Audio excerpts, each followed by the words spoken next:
good about the politics of the family man. Number one, we have some clues in how they treat their villains. DK and Raj's villains are not black and white. In fact, film critic Anupama Chopra says the moral complexity the villains excite in the audience is what made the show remarkable for her. Well, I feel it is precisely this trait of the villains that masks the real politics of the show and perpetuates existing biases and prejudices and belief system. Let's take Raji, for example, a Sri Lankan Tamil rebel soldier brilliantly portrayed by Samantha. We are told how she becomes this beast like creature that can kill a man with her bare claws. Despite wearing a carnivore like fierce expression on her face, she is humanized through the story. She is given a strong backstory, and yet when she comes in clash with the state, she meets a deadly end. When she explodes in the final fight sequence with the protagonist, we forget all that build up to her character and we revel in the spectacle of that scene. We forget that a human being who has suffered immense pain on her life died in that scene. The dazzling fire and Shrikant's ultimate victory is what we celebrate. We are relieved that she is gone. Raji's backstory amounts to nothing. She is a product of state violence. Then the men who promised to protect her from state violence use her at will for the cause of freedom. Finally, the men in the state where she is hiding also exploit her physically. Her body is repeatedly used to serve all the stakeholders till the very end. And even the filmmakers use her and sacrifice her for the sake of a dazzling and an awe-inspiring end. In the end, Raji is a non-entity despite being given so much screen space. Second, the depiction of state as a divine and amoral construct. In the show, we see government officials move around in the corridors power with a stoic face. Nothing makes them emotional. They never have moral dilemmas. They take decisions, have misadventures, kill innocent people in their operation, but the state always comes out unscratched.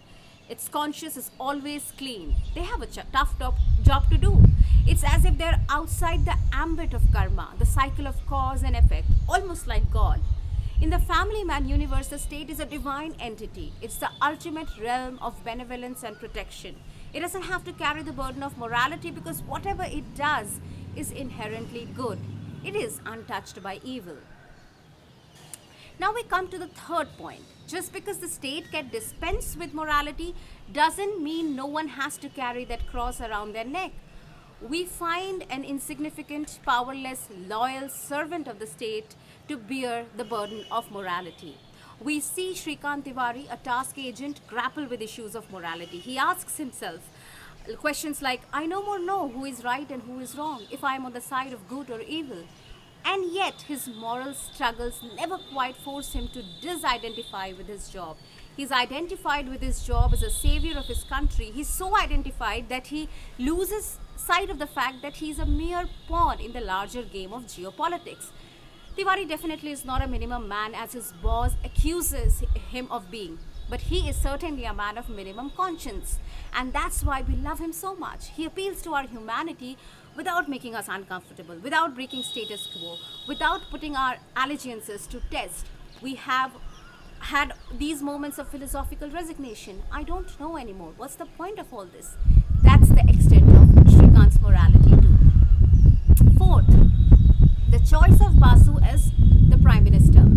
In Basu, we have a Prime Minister who is image conscious, all about grandstanding and sending out strong messages. A Bengali Prime Minister who also happens to be a woman masks the real person we want to project. It's very different from films like Uri, where the representation is exact.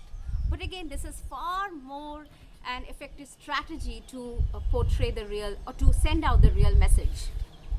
Fifth, the conversation between Muthu and DK, where Muthu is trying to school DK about the south of India, appear very contrite. On the brighter side, it is one of the few attempts at creating North-South bonhomie in pop culture. Although this is not very different from the stock Muslim characters like a loyal caretaker in a Hindu family in old movies.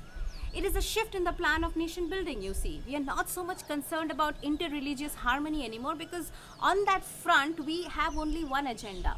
Normalizing South-North relationship is the new task. However, there is something problematic in this strategy.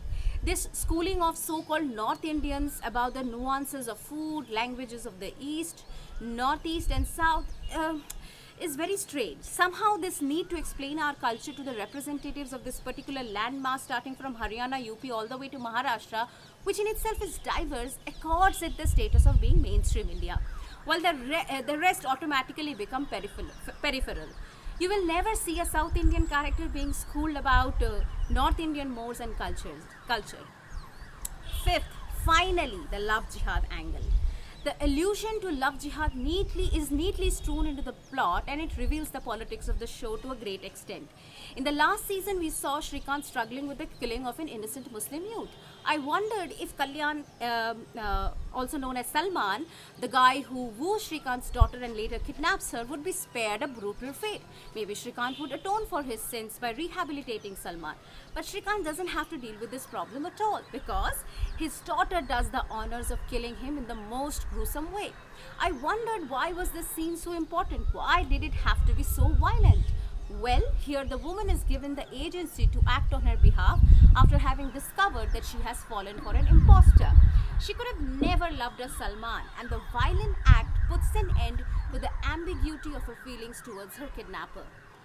The makers of The Family Man use the moral ambiguity trope intelligently to make a series which is loved by the elites of the elite film critics. We still have the same stereotypes. Nothing has changed. It is part of a new genre of filmmaking that serves political narrative on an attractive platter, appearing to be sleek, also anti-establishment to an accepted degree, but it has a very specific purpose: to tell the story of Indian establishment from their lens to the people it manages in the most entertaining way possible.